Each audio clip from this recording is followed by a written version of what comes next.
wasn't really planning on starting a vlog today, but I just saw something that is so comment worthy that I'm going to start another vlog. So welcome to this episode. I'm Bill Snodgrass. Now here's what I saw. There's this lady over here buying gas, and she's got her iPhone cradled against her shoulder like an old school rotary dial. And she's talking and she's pumping gas and she's filling up the extra gas tank on the ground.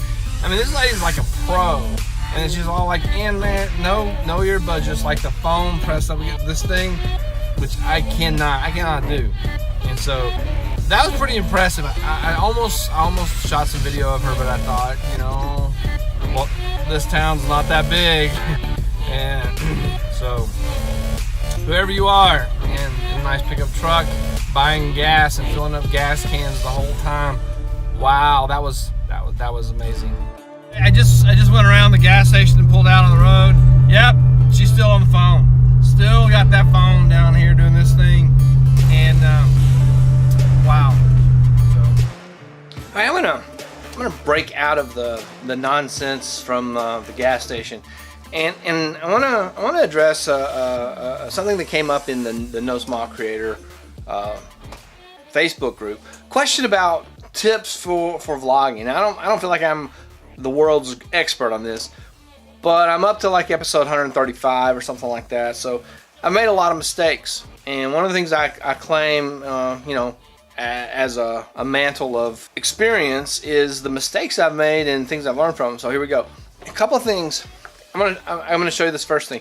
The first thing I said in this little response I gave is look at the lens, not the view screen. Here's why. Look at this eye. If I'm looking over here at the view screen, I mean, I'm ugly enough as it is.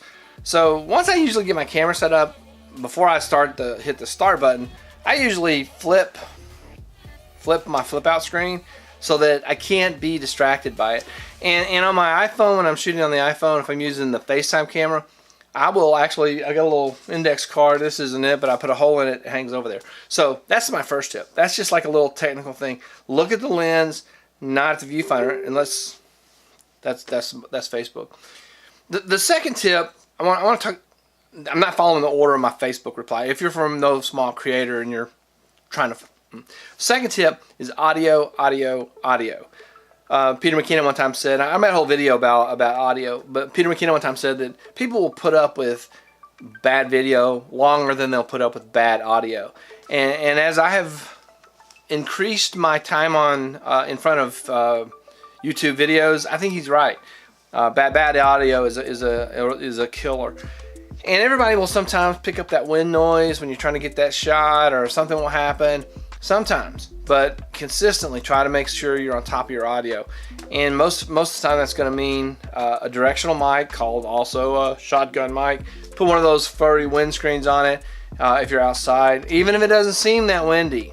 The windscreen doesn't really take away from the audio, and it helps a ton. I've gotten away with a few videos where I've not used the windscreen, but more times than not, if I don't have the windscreen on, that was two tips. Third tip, this is my last technical tip.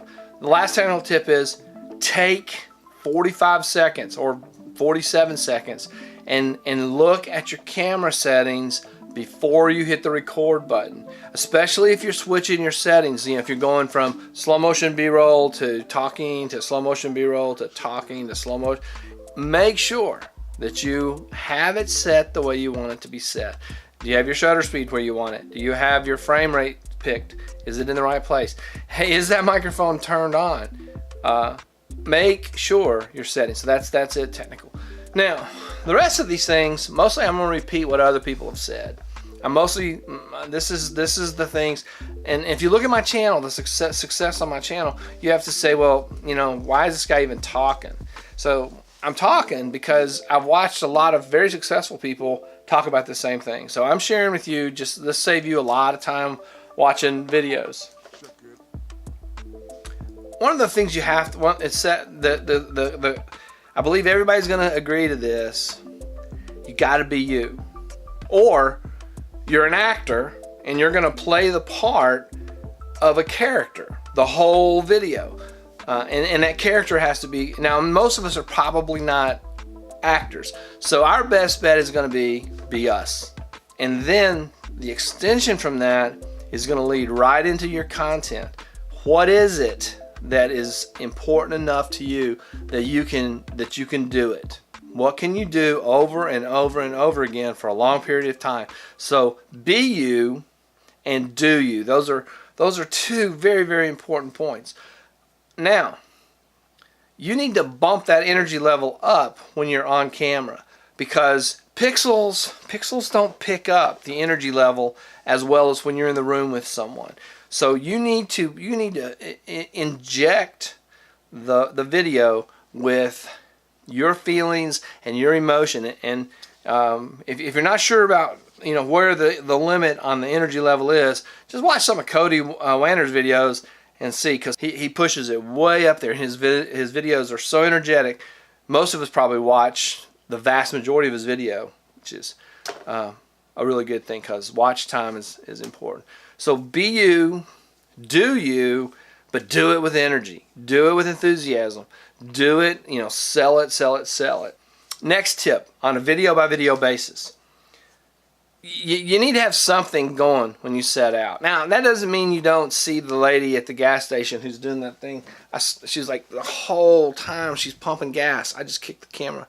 She's doing this thing and she's talking, and this is going on like the entire tank.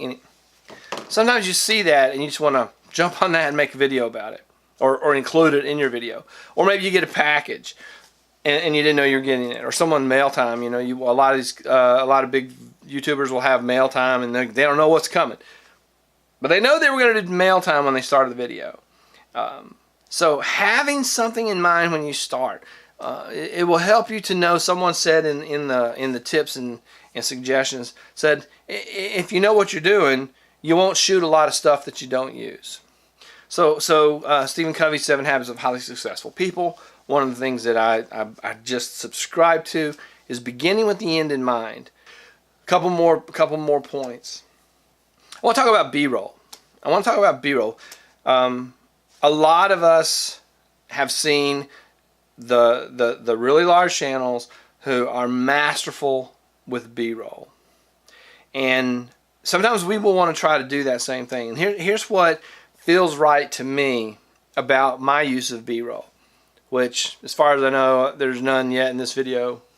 I could show you like a B-roll sequence of my desk here. B-roll needs to serve the video. Just a B-roll video in and of itself is probably not particularly interesting. A 2.5 minute section of B-roll, if you're going to do that, it's going to be like, you need to think like there's a story, and I'm going to tell it through B-roll. Casey Neistat says story is king. That in any video, in any film project, story is king. And to that end, I would say story is king, videography and B-roll serve the story, audio serves the story, and the person talking serves the story. The story, whether the story is how do you make, I'm suddenly cannot think of anything to cook. How do you make spaghetti? The story is how do you make spaghetti? And everything in the video, the videography, the B-roll, the audio, all of it, and the person talking serves the story. So make sure you know what the story that you're telling, and make sure your B-roll does that. Now, a lot of times I'll say, hey, let's look around. And I'll use B-roll as a transition to go from I'm standing here and now I'm going to be standing over there. And a lot of times if you watch, a lot of us probably, 2-point-some million of us watch Peter McKinnon's videos and Casey Neistat's videos, 9.9 million today. Which, interesting thing, I looked at one of Casey's videos today. He has more subscribers than Will Smith. Will Smith's like the 2.3 million. Okay, so here's the point is, in those videos, they're very successful channels, they're using B-roll as transition, part of the story, some way of creating a feeling or an effect. Now, a lot of times Peter will say, all right, today we're going to talk about this new thing on this thing. But first, coffee. and he'll go and he'll do that coffee B-roll thing. And then the next thing, he's got his thing, whatever he was going to talk about. A lot of times they will also be like, okay, we're going to go take this drone. I've seen Casey and I say to this. We're going to take this drone and we're going to go to Brooklyn where I can fly it without being, you know, in violation of the FAA rules. And so then there's this B-roll sequence of him leaving his office and getting on his, usually there's a boosted board involved, and usually there's a taxi cab, and usually he ends up in Brooklyn. So the B-roll serves as the transition from I was in the office and now I'm on the beach. Keep that in mind as you're planning your video, that you can use B-roll to be that transition in space or in time. Travel videos, a lot of B-roll will show the sequence of getting from where you were to where you're going.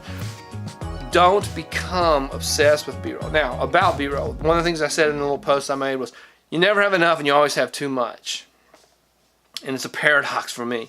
It's like I shoot some video and I was like, I need some more. But then I end up at the end, no matter how much I start with, I always like, well, I didn't really need this clip. This is a dumb clip. Why did I even shoot this? What is this? Did I accidentally shoot that while I was walking? No, looks like I did that on purpose. Why did I do that? B-roll, don't become a slave to B-roll. Let B-roll serve you. All right, last thing in this probably way too long segment, call to action. Call to action is if you're a restaurant and you do a video and whatever, and at the end of the video is like, come on down to Thursday night, all you can eat catfish and hush puppy dinner. You know, that's a call to action to come down to the restaurant. Or if you're, you know, just a vlogger and you're just like, all right, hope you enjoyed the video, hit that like button, karate kick the notifications. I think that's Cody's thing, is karate kick the notifications. Hit those buttons. Those are calls to action. See you in the next episode. Now, I'm not the end of that. I say that at the end of, that's a call to action. Subscribe to this channel, leave me a comment or question. All those are calls to action. If you're promoting an event, make sure you go to the website and sign up. Everybody who signs up before such and such points is going to get a free t-shirt. I don't have an event for you to sign up for, but you get the point. Invite them to do something. That's a call to action. I used to have a company that built websites, and I would meet with clients and go, hey, I need a website. And I go, what do you need to do? And they're like, I just need a website. Well, what do you want the visitor to do when they come to your website? Do you want them to call you? Do you want them to email you? Do you want them to just smile and go away? What do you want them to do when they come to your website? That's the call to action concept. At the end of the video, what would you like the person who watched it to do? So those are my tips. For what it's worth, a guy with very low channel activity, and I've really only been doing this like 7 months or whatever, 8 months, 9 months now, I guess.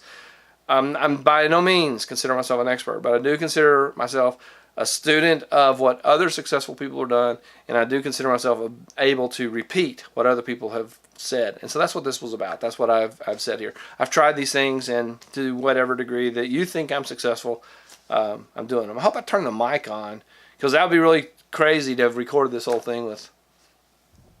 Yeah, it seems to be plugged in too. That's how it goes sometimes. You learn, you do, and I think Cody Wanner's mantra is, let's do this together, something like that. Let's get this done. Let's do it. Let's have some fun with our vlogging and video production. So I believe that brings this segment to an end. Oh my goodness, that was 14 minutes. That probably brings this video to an end. So I'm going to bring this episode to a close, and I'm going to say all those things, that call to action that I talked about in the previous segment. Call to action, here we go. Please, if you like this video, hit that subscribe button, sign up for notifications. That way you won't miss anything. I would love to see comments, questions. Love for you to share this video with someone who maybe, you know, whatever, doing something where this would have been helpful for them. Tell Cody I mentioned his name a few times. And thanks for watching. See you in the next episode.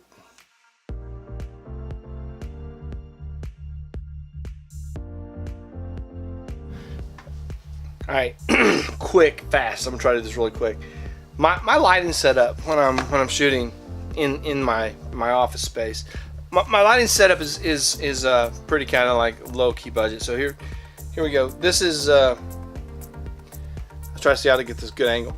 So that's my my light. And if you think that's looks like a shopping bag, it is a shopping bag. It's like a $7 clip-on light, and that is a 5000K LED bulb. I also have 5000K LED bulbs in overhead, in my overhead lights. So I kind of dim those down. And then I put the shopping bag on the light. That's my lighting setup. Right there, clipped onto the filing cabinet. That's your epilogue. Don't forget to hit the like, subscribe, share, comment.